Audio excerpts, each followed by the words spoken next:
Bonjour, j'espère que vous allez bien.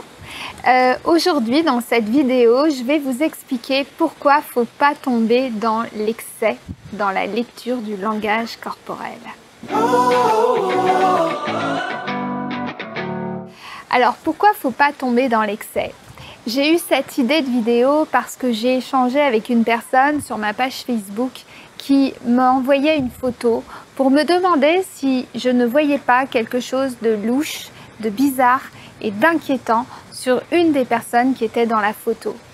Elle me demandait bien entendu un décodage et mon avis, mais elle avait déjà le sien. En fait, il y a plusieurs problèmes à ça. Déjà, sur une photographie, évidemment qu'on peut déduire certaines choses concernant le langage corporel sur une photo. Bien évidemment, une posture ouverte, fermée, une inclinaison, un sourire ouvert, fermé, large, tout ça, ça a bien entendu une signification. Mais c'est pas pour autant qu'il faut avoir des jugements hâtifs parce que ça reste quand même une photo. J'ai par exemple l'anecdote dont je me souviens, que je vais vous raconter maintenant, qui est qu'une journaliste m'avait demandé de faire un commentaire sur Kate Middleton et sa belle-sœur, dont j'ai oublié le nom, mais vous allez le retrouver, c'est sûr. Mettez-moi ça en commentaire. Et en fait, on voyait que les deux jeunes femmes, eh bien, ne se regardaient pas. Et à ce moment-là, on voulait me faire dire qu'elles étaient fâchées. Sauf que sur une photo, on ne peut pas juger de la mésentente de deux personnes juste parce qu'à un instant T, elles ne regardaient pas au même endroit. Ça ne suffit pas. Alors, pourquoi il ne faut pas tomber dans l'excès? Je vais vous donner 3 raisons, d'accord? La première raison, c'est parce que j'ai pris des notes.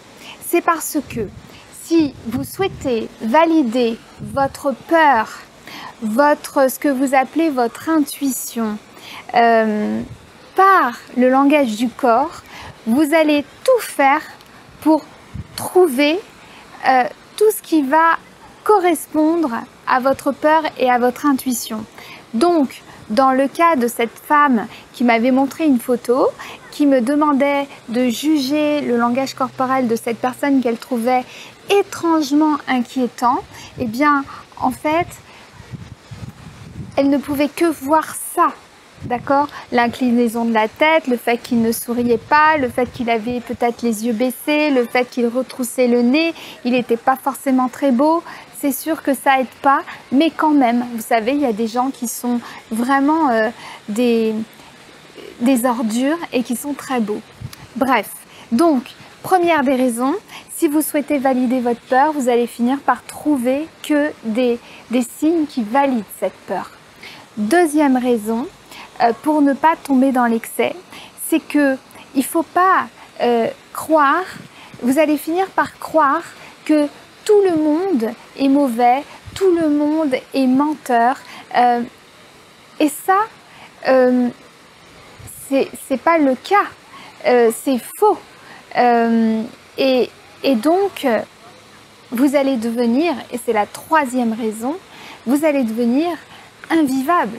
Invivable pour vous-même et invivable pour les autres, vous voyez?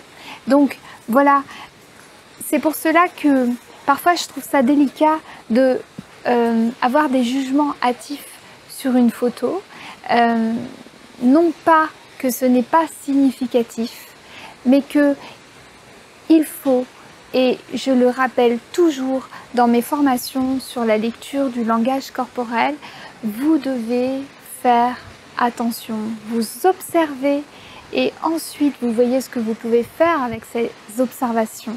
D'accord? Donc voilà, c'était la petite vidéo du jour, concise. J'espère que ça vous plaît.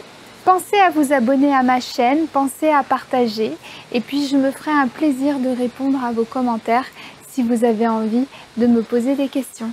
Voilà, à très bientôt, au revoir.